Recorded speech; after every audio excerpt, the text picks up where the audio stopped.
Am I the asshole for holding the door for a disabled person? I, 20F, was walking behind this guy who was clearly struggling with walking and balance. He was walking very slowly. I quickened my steps, got ahead, and held the door for him. He said, "Thanks, but I have perfectly functioning arms, you know." I tried to be polite, so I smiled and said, "Well, there's no harm in a little extra help." He then asked me why I thought he needed help. I said, "Because you are," I was going to say disabled, but luckily I realized how weird that sounded and stopped myself there. He raised his eyebrow and waited for me to finish my sentence. All I could think of was saying, "Sorry, you seem to struggle with walking, so I assumed you'd appreciate some help." He said he has cerebral palsy and it affects his walking, but that doesn't mean he can't open a door. Then he told me I should educate myself and left. I felt so embarrassed. Am I the asshole? Not the asshole, but in the future I wouldn't engage. Thanks, but I have perfectly functioning arms, you know. Alright, have a great day. Soft, you are the asshole for doubling down when asked a pointed question. Your initial intentions were good though. Just to give some insight. My husband has CP and walks really slowly too. When people rush to hold the door, he feels pressured to rush to go through, which can cause him to fall on his face. He also prefers to take his time for safety reasons. Nah, you were offering a kind service. He is probably tired of feeling like the world views him as incapable. Neither of you were wrong. In the future, it might be kinder to ask if opening the door or picking something up or whatever would help. That gives the recipient the option of refusing and tells them you see them, not their disability. I have mild cerebral palsy and it also affects my walking, and I get where he's coming from. Most disabled people don't like to be helped unless they ask for it, including myself. While you weren't an asshole for holding the door for him, you're kind of one pointing out something such as a disability that he's completely aware of. You are the asshole. It's ableist and rude to assume that any disabled person needs your help. Also sometimes dangerous. A friend of mine had someone unexpectedly try to push her wheelchair, but because the brakes were on it just tipped her out onto the concrete. The number one cause of accessible door openers getting broken is non-disabled people yanking the doors open faster to help. Always ask first. Can I get that door for you? Isn't difficult to say. ETA. I use a cane to walk. I once had someone do what Op did, jump ahead to open a door.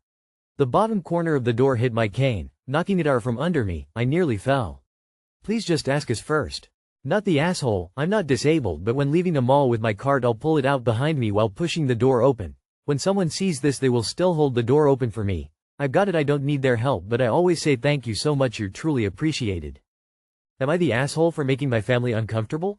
We live in Washington state, so almost every year we got to Leavenworth. Generally it's me, 18 female, my grandma, aunt and cousin, 19 male, all from my stepmom's side. But this year, I decided to bring my boyfriend, 19 male, along. In past years, my cousin has brought his girlfriends, but with how long their relationships lasted, they were more flings than anything else. But me and my boyfriend have been together for a long time now, so I figured it was probably time he should come with me for this type of thing.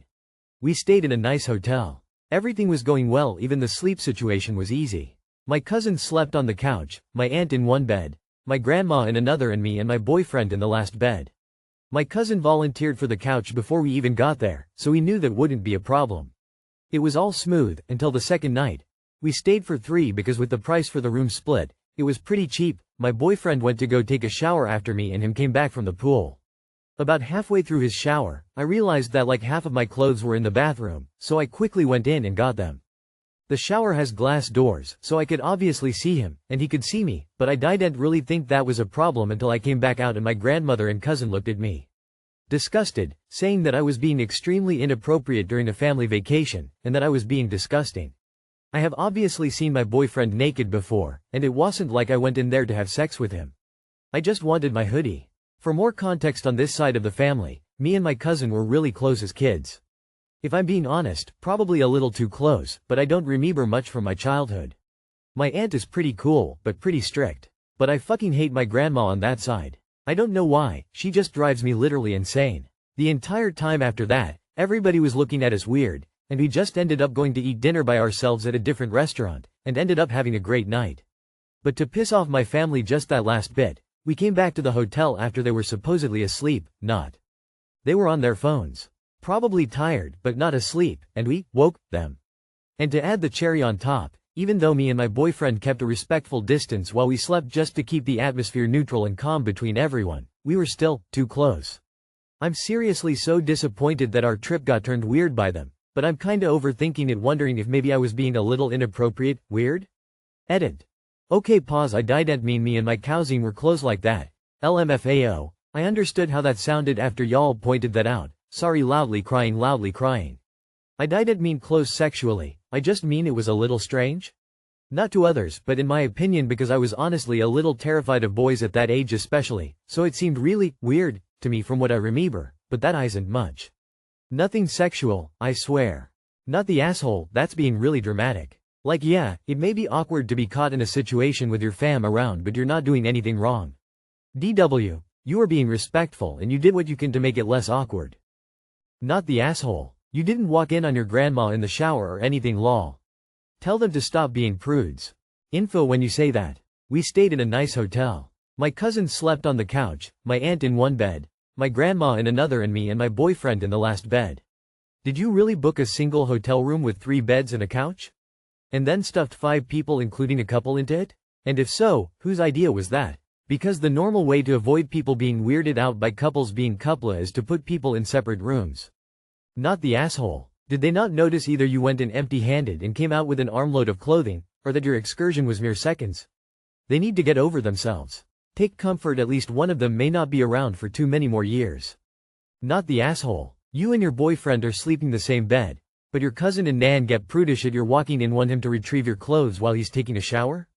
That sounds a bit inconsistent to me. As you note, it's not as if you've never seen him in the altogether. When Leavenworth was mentioned, I thought they meant the U.S. federal prison. A joyful family trip to visit Uncle Bob during his 50-year stretch? Apparently the resort town of Leavenworth, Washington and the prisons of Leavenworth, Kansas, are 2 very different destinations. Am I the asshole for not having my wife and kids join me for my brother's second wedding? My wife and I have 3 young kids, 10 and under. My brother is getting married for the second time in a few months. He's been living halfway across the country or further their entire lives, and so only sees them on the occasional holiday when he decides to come back home to visit us and our parents. He's been wanting to have us come visit him at his various locations for years, but he's never really settled anywhere permanently, and with 3 young kids it's been more expensive and complicated than we've been able to manage. When he got married the first time, my wife had just had our first child only 3 months prior, and so we decided that she would stay home while I traveled to attend as his best man. 10 years later, he recently started dating and then got engaged to someone after getting his previous marriage annulled less than a year ago. The engagement came as a surprise to the whole family and the date was quickly set. Unfortunately, the date they chose is problematic as our kids would still be in school and conflicts with my youngest daughter's annual dance recital. Getting to the wedding would require air travel and multiple hotel nights, my kids missing 2 days of school, and my daughter missing her dance recital. Due to the conflicts and the cost, I had to tell him that I would again be the only one attending. Both he and my parents are furious with me, telling me that I'm being selfish and I should be ashamed of not supporting him and not letting my family celebrate with him. Just today my parents offered to cover some of the travel costs. While this helps offset some of the cost concerns, I thanked them but declined because of the other scheduling issues. I love and want to support my brother, but my wife and I just don't feel it makes sense for us all to try and go.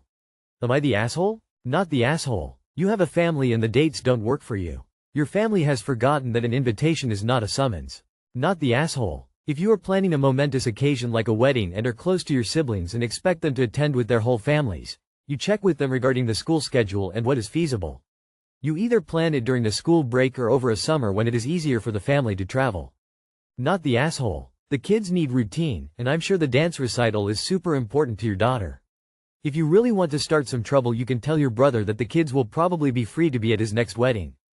Not the asshole. If it was so important to your brother for your kids to attend his wedding, he could have given everyone more time to plan accordingly. But he and his bride naturally chose the date that worked for them. Did he check to see if that worked for you? No? Then he should know that not everyone will be able to make it on short notice. Newsflash to him and your parents, dance recitals and school are both hugely important. Not the asshole. While I don't think missing 2 days of elementary school is really a big deal, your daughter's recital and the cost are important considerations. Life doesn't stop because of someone else's major life event. If you were missing it, I could kind of see his point, but you're not. 4 more people for flights and hotel is not cheap. Am I the asshole for telling my husband he should limit the amount of money he sends to his mom? My husband was born in Mexico, where him, his brothers, and single mom lived in extreme poverty. Him and his brothers moved to the USA many years ago and they all send their mother money. One of them left their kids to his mother since his wife abandoned him. Over the years my husband built a home for them because he grew up seeing her struggle, and after he built the home he usually sent $200 minimum per month, sometimes more due to medical bills or expenses. Now his brother's kids are older, one has graduated college, but I believe she doesn't want to start working because she is comfortable asking her father for money. My husband just recently found out that sometimes his mom lies about not receiving money from his brothers and my husband ends up sending money for the kids' uniforms, etc. However, he now learned that there has been a few instances where his mother asks his brothers for money using the same excuse. What really made me upset is that now one of his sons, who is 22 years old, was lended money, $2,000, to start a business, however didn't seem to put much effort into keeping it going and obviously won't be able to pay my husband back. My husband wants to see his family do better in Mexico, but it looks like they are too comfortable to even want to work or try. Also, whenever she doesn't receive money, he starts getting constant messages from his niece about how desperately they need the money. By the way, he charges no one rent with hopes for them to continue school or have a better life than him. Unfortunately, it's also a common habit to ask for money for parties and events. Aside from medical expenses, my husband has also found out that his mom is addicted to paying for witchcraft. I've told my husband that he should limit the amount of money he sends his mom. Lately it's been a weekly thing and it's totaled to about $500 per month. Not the asshole. He needs to respect your marriage. Not to mention he is being completely used and taken advantage of. Not the asshole, he has built them a house and medical care in Mexico is cheap. They should work at least enough to keep up the house, feed themselves and pay for their medical care. If anyone should be contributing more, it is the brother who sent his children to their grandmother. He should be covering at least their living expenses. It's inevitable that demands for money will go out to everyone who might contribute. It's easier to ask than to earn the money yourself. Your husband is being scammed. I'd want to see receipts. Cut them off. There's no reason that you should have to pay for extended family members who are old enough to work. If they are old enough to go out partying, they are old enough to get jobs. Family group text, maybe including mom, ostensibly established to ensure that mom is getting the monthly support the children are committed to sending. And nothing else unless someone wants to, but don't say that. Grin. Mom needs or wants $600 a month. 3 siblings send $200. Mom says she needs money? Wait, we sent you $600? I'm sorry, we don't have that in the budget. I'm all for helping family, but there's a line between enabling and helping. Your husband and brothers are enabling them. It's time for the brothers to band together, send a set amount each month and that's it. You have a family that needs money too. The call in the US is much higher than Mexico. Husband and his brothers should discuss the money requests every time to avoid being played against each other. Also, if possible, a surprise visit to see how mom and kids are living. If help is needed, then brothers should contribute equitable amounts to ensure basic needs are met. Any extras wanted will be on mom, kids to work for. Not the asshole.